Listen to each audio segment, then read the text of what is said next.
সম্মানিত ভিউয়ার্স আসসালামু আলাইকুম। আশা করি সকলে ভালো আছেন। আপনারা দেখছেন কৃষি তথ্য ভান্ডার ইউটিউব চ্যানেল। আমি মোহাম্মদ মুখলেসুর রহমান আবারও চলে আসলাম নতুন একটি ভিডিও নিয়ে। আজ এই ভিডিওর মাধ্যমে আমরা ব্র্যাক কোম্পানির ব্র্যাক ধান ১০ সম্পর্কে জানবো।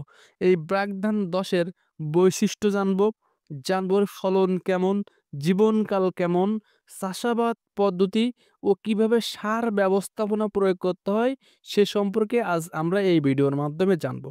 তো সম্মানিত ভিউয়ার্স, আপনারা যারা রবি শস্য চাষাবাদ করেন, কম কম জীবনীকাল সম্পূর্ণ ধান চাষাবাদ করবেন, তারা কিন্তু এই ব্র্যাক ধান ১০ চাষাবাদ করতে পারেন। এই ব্র্যাক ধান ১০ এটি কিন্তু উঁচু বা মাঝারি উঁচু জমিতে খুবই ভালো একটা ধান হয় কিন্তু এই ব্র্যাক ধান ১০ এবং এই ব্র্যাক ধান ১০ অল্প জীবনী হওয়ায় আমরা সাথে, সাথে ফসলটি তুলে নিয়ে ওই একই জমিতে বারবার ব্যবহারের মাধ্যমে ভাবে ব্যবহার করে কিন্তু আলু, গম, ভুট্টা এগুলো চাষাবাদ করতে পারি। সম্মানিত ভিউয়ার্স, আপনারা যারা আমার ভিডিওটি দেখছেন, ভিডিওটি ভালো লেগে থাকলে চ্যানেলটি অবশ্যই সাবস্ক্রাইব করবেন। পাশে থাকা বেল আইকনটি বাজিয়ে দিবেন যাতে পরবর্তী ভিডিও আপনি সাথে, সাথে পেয়ে যান। আমরা এখন জানবো এই ব্র্যাক ধানের বৈশিষ্ট্য। একটা ব্র্যাক ধান মানে যেকোনো কোম্পানির ধান যেটার কিন্তু একটা বৈশিষ্ট্য থাকে। এই বৈশিষ্ট্যর মধ্যে কিন্তু অনেক কিছু লুকিয়ে থাকে। আমাদের জানতে হবে এই বৈশিষ্ট্যটা কি? চাউলের দানা লম্বা ও চিকন, গাছ মাঝারি উচ্চতা, পাতা ব্লাস্ট রোগ প্রতিরোধক, জীবনকাল ১২০ দিন। এই জীবনকাল কিন্তু ১২০ দিন হওয়ায় এটি রবি শস্য চাষাবাদের উপযোগী একটা ধান। আমরা যারা রবি শস্য চাষাবাদ করেন উঁচু জমিতে, কি ধান চাষ করবেন তাদের জন্য একটা সুসংবাদ হলো এই ব্র্যাক ধান ১০। এটি কিন্তু উঁচু জমিতে খুবই একটা ভালো মানের ফসল কিন্তু আপনারা পেয়ে যাবেন। এখন আমরা ফলন কেমন জানবো? সম্মানিত ভিউয়ার্স, এই ব্র্যাক ধান ১০ ৩৩ শতকে ১ বিঘা জমিতে ২৫ থেকে ২৮ মণ কিন্তু ফলন দিতে সক্ষম। তবে কিন্তু উপযুক্ত পরিবেশ সৃষ্টি করতে পারলে ৩০ থেকে ৩২ মণও ফলন পাওয়া যায়। এই উপযুক্ত পরিবেশটা কি? এই উপযুক্ত পরিবেশটা কিন্তু আমাদের সার ব্যবস্থাপনা, চাষাবাদের উপরে ভিত্তি করে কিন্তু উপযুক্ত পরিবেশ সৃষ্টি করা যায়। সম্মানিত ভিউয়ার্স, আমরা চাষাবাদ পদ্ধতি সম্পর্কে এখন একটু জানবো যে কিভাবে আমরা জমিটা চাষাবাদ করব।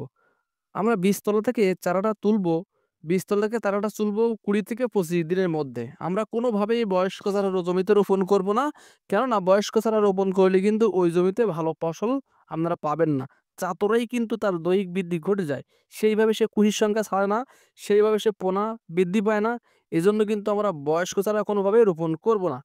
সারি থেকে সারির দূরত্ব হবে ২৫ থেকে ১৫ সেন্টিমিটার বা ২৫ থেকে ২০ সেন্টিমিটার। আমরা প্রতিটি গোছায় ৩ টি করে চারা রোপণ করব। বেশি নয়, প্রতিটি গোছায় ৩ টি করে চারা রোপণ করতে হবে। এই ৩ টি চারা থেকে আমাদের কিন্তু অধিক পরিমাণ কুশি বা পাশকাঠি বা পোনা সৃষ্টি করতে হবে। তা না হলে কিন্তু আমাদের কাঙ্ক্ষিত মাত্রায় ফলন সৃষ্টি হবে না। এই ৩ টি পোনা থেকে আমাদের ২৫ টা ২০ থেকে ২৫ টা পোনায় কিভাবে নিয়ে যাব? সেটা চাপান সারের মাধ্যমে। আমরা জমি যে সময় প্রস্তুত করব, ওই প্রস্তুত জমিতে সেচ চাষ দিব। ওই সেচ চাষে কিন্তু আমরা ৩৩ শতকে টিএসপি দেব ২০ কেজি, এমওপি সার দেব ১০ কেজি, জিপসাম দেব ১০ কেজি দিয়ে কিন্তু আমরা চাষ কিন্তু শেষ করে দেব। দেওয়ার পরে আমরা বীজতলা থেকে চারা রোপণ করব। রোপণকৃত চারার বয়স যে সময় ৫ থেকে ৭ দিন হবে, তখন আমরা ৩৩ শতকে মাত্র ১০ কেজি ইউরিয়া সার প্রয়োগ করব, যাতে হালকা পরিমাণ নাইট্রোজেন গাছটা খেতে থাকে। কেননা আমরা ওই সময় যদি ডাইরেক্ট চাপান সার প্রয়োগ করি তাহলে কিন্তু আমাদের সার নষ্ট হয়ে যাবে। সার কিন্তু জমিতে খাইতে পারবে না। গাছের দৈহিক কিন্তু একটা চাহিদা থাকে। সেই চাহিদাটা কখন হবে? আমরা ওই চাহিদাটা পাবো কিন্তু রোপণের ১৫ থেকে ১৮ দিনের মধ্যে আমরা কিন্তু চাপান সার প্রয়োগ করব। এই ১৫ থেকে ১৮ দিনের মধ্যে যে চাপানটা দেব এইটাই কিন্তু মেইন চাপান। এবং এই চাপানটাই কিন্তু আমাদের পাশকাঠি বা পোনা বা সৃষ্টি করার জন্য সহযোগিতা করবে। তাহলে কি, কি সার দেব চাপান সারে? ৩৩ শতকে ১ বিঘা জমিতে আমরা ২০ কেজি ইউরিয়া দেব, ডিএপি দেব ১০ কেজি, এমওপি সার আগে দিয়েছিলাম এখন আর দেব না। আমরা দেব জিংক ১.৫ কেজি, ম্যাগনেসিয়াম ৩ থেকে ৪ KG, Agrovet DF fair agro chemicals কোম্পানির ১ কেজি। এই কয়টি সার দিয়ে কিন্তু আমরা চাপান সার প্রয়োগ করব। আমাদের অধিক পরিমাণ কুশি হওয়াও হবে, অধিক পরিমাণ পাশ কাটিও হবে। সম্মানিত ভিউয়ার্স, আমরা ৩য় কিস্তিতে সার কখন প্রয়োগ করব? আমাদের জমির ধান যে সময় কাইস্থল আসবে, ওই কাইস্থল আসার সময় আমরা ৩৩ শতকে ১ বিঘা জমিতে মাত্র ইউরিয়া দেব ১০ কেজি, এমওপি সার দেব ১০ কেজি দিয়ে আমরা সারের কোটা কিন্তু শেষ করে দেব। কিন্তু সারের কোটা শেষ হয়ে গেলে আমাদের জমিতে বারবার যাওয়া লাগবে।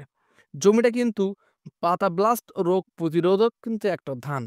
তারপরেও আমরা দেখবেন যে ব্লাস্ট রোগে আক্রমণ করতেছে কিনা, ছত্রাকের আক্রমণ করতেছে কিনা, এই জমিতে বারবার দেখবেন। তবে এই প্রাকধান ১০ কিন্তু বাতাস সহনশীল একটি ধান। সহজেই কিন্তু গাছ হেলে পড়ে না। ধানটা মাঝারি হওয়ায় সহজে কিন্তু গাছ হেলে পড়বে না। তো সম্মানিত ভিউয়ার্স, ভিডিওটি ভালো লেগে থাকলে চ্যানেলটি অবশ্যই সাবস্ক্রাইব করবেন। পাশে থাকা বেল আইকনটি বাজিয়ে দিবেন যাতে পরবর্তী ভিডিও আপনি সাথে পেয়ে যান। সবাই ভালো থাকবেন, সুস্থ থাকবেন।